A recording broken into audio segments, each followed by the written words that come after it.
सूत्रधार पर सुनते हैं वेद व्यास की महाभारत।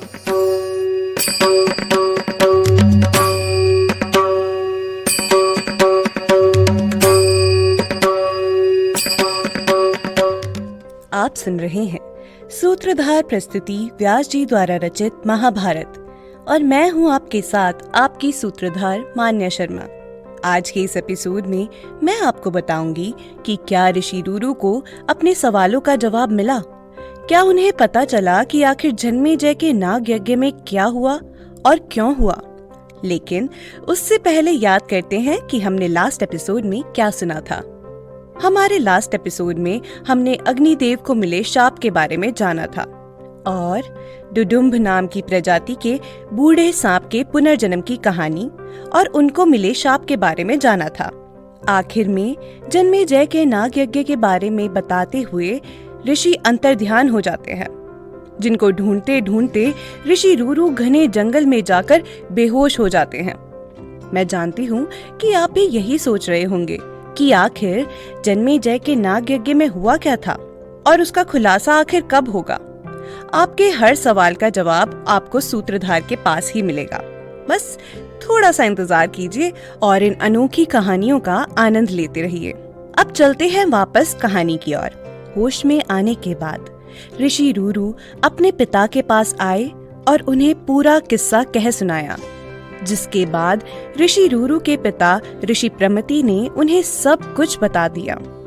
और इसी के साथ हमने आदि पर्व का 12वां अध्याय भी पूरा कर लिया है। ऋषि रूरू को उनके पिता ने क्या बताया, ये हमें आगे पता चलेगा। अब वापस चलते हैं ऋषि शौनक के सत्र में। ऋषि शौनक ने उग्रश्रवा जी से सवाल करते हुए पूछा, ऋषि श्रेष्ठ, हमें भी बताइए कि राजा जन्मेजय ने यह यज्ञ क्यों रखा और आस्तिक मुनि ने उनके इस यज्ञ को क्यों रोका। हमें दोनों ही कहानियां विस्तार में सुनाइए। ऋषि शौनक के सवालों का उत्तर देते हुए उग्रश्रवा जी कहते हैं, ऋषि, आस्तिक का उपाख्यान अर्थात कहानी बहुत बड़ी है, इसको ध्यान से सुनिए। इसी के साथ उग्रश्रवा जी ने आस्तिक ऋषि की कहानी शुरू की। यह ब्राह्मण लोक का बहुत पुराना इतिहास है। ये इतिहास स्वयं ऋषि व्यास के मुख से मेरे पिता लोमहर्षण जी ने सुना था और उनसे मैंने सुना। आस्तिक ऋषि के पिता जरत्कारु एक प्रभावशाली ब्राह्मण थे, जिन्होंने अपनी इंद्रियों पर काबू पा लिया था। वे हर समय तपस्या में लीन रहा करते थे। उन्होंने अपनी निंद्रा पर भी काबू कर लिया था। वे वायु पीकर और भोजन का त्याग करके भी बहुत प्रभावशाली लगते थे। एक समय की बात है, ऋषि जरत्कारु ने कुछ लोगों को उल्टे लटके हुए देखा और उनसे पूछा कि आप ऐसे उल्टे क्यों लटके हुए हैं। उत्तर देते हुए उन्होंने कहा कि ब्राह्मण, हम यायावर मुनि हैं। हमारे वंश के रुक जाने की वजह से हम यहाँ लटके हुए हैं, क्योंकि जिनके वंश का नाश हो जाता है या जिनका वंश रुक जाता है उन्हें मुक्ति नहीं मिलती है। हमारे वंश में आखिरी संतान जरत्कारु ही बचा है, जो कि ब्रह्मचर्य का पालन कर रहा है। हमारा वंश जीवित होने के बाद भी हम यहाँ फंसे हुए हैं। ऋषियों की ये बात सुनकर जरत्कारु दुखी हुए।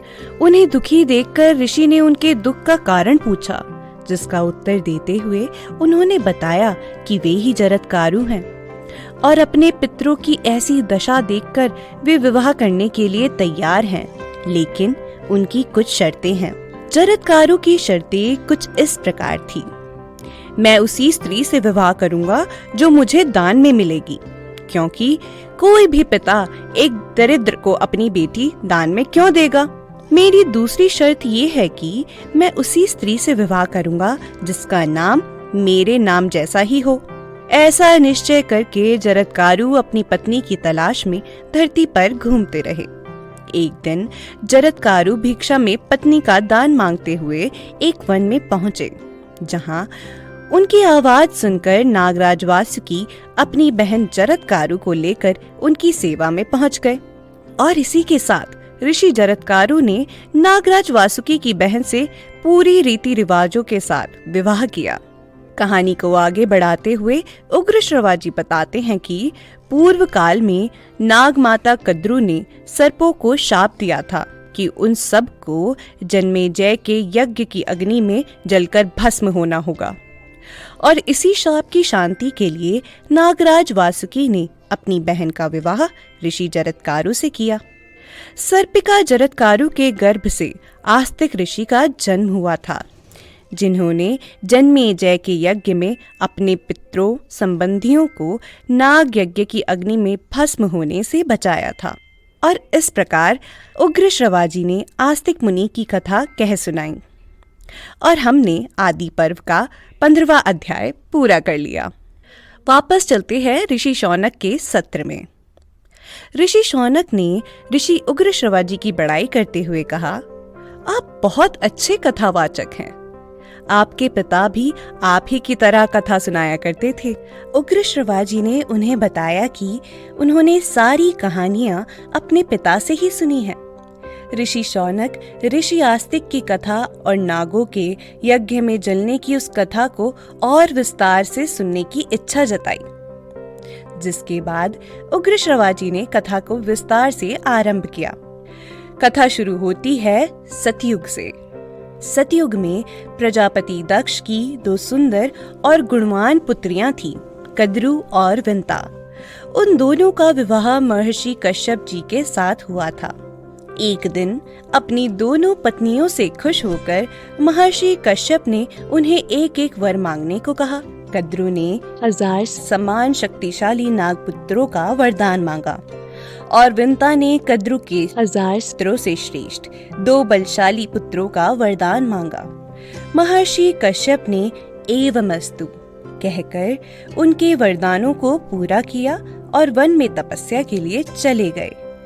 एक लंबे समय के बाद कद्रू ने 1000 अंडे और विंता ने 2 अंडे दिए, जिनको दासियों ने एक गर्म स्थान पर संभाल कर रख दिया।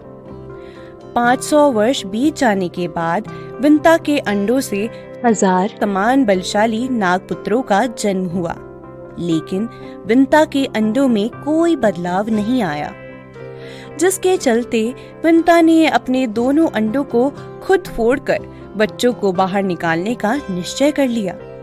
कहा जाता है कि जब कद्रू ने पहला अंडा तोड़ा तो उसने अपने पुत्र को देखा, जिसका आधा शरीर पूरी तरह से विकसित नहीं हुआ था। उस पुत्र ने अपनी माता को शाप दिया कि माँ, तुमने अपनी बहन से ईर्ष्या के चलते मुझे इस तरह आधे शरीर का बना दिया, इसीलिए मैं तुम्हें शाप देता हूँ कि तुम 500 वर्ष तक अपनी बहन की दासी बनकर जियोगी और तुम्हारे इस शाप का अंत तुम्हारा दूसरा पुत्र करेगा। अगर तुमने 500 वर्ष तक इसके जन्म की प्रतीक्षा की तो। ऐसा कहकर विंता का पुत्र अरुण अंतरिक्ष में उड़ गया। अरुण अंतरिक्ष में जाकर सूर्य देव के सारथी बन गए। तभी से सूर्योदय से पहले दिखने वाली लाली के रूप में हमें अरुण के दर्शन होते हैं। तो ये था हमारा आज का एपिसोड। क्या अब विंता अपने दूसरे अंडे को भी फोड़ देगी या 500 वर्ष तक अपने दूसरे पुत्र का इंतजार करेगी, या इन आने वाले 500 वर्ष में अपनी बहन की दासी बनकर रहेगी? ये जानने के लिए सुनना होगा आपको हमारा अगला एपिसोड। तब तक के लिए आप हमारी सूत्रधार ऐप का आनंद लीजिए और हमारे वेदों से जुड़ी कहानियों को सुनते रहिए। मैं आपकी सूत्रधार मान्या मिलूंगी आपसे अगले एपिसोड में। अगर आपको हमारा ये एपिसोड पसंद आया हो तो इसे डाउनलोड कीजिए, रेट कीजिए और ज्यादा से ज्यादा शेयर कीजिए।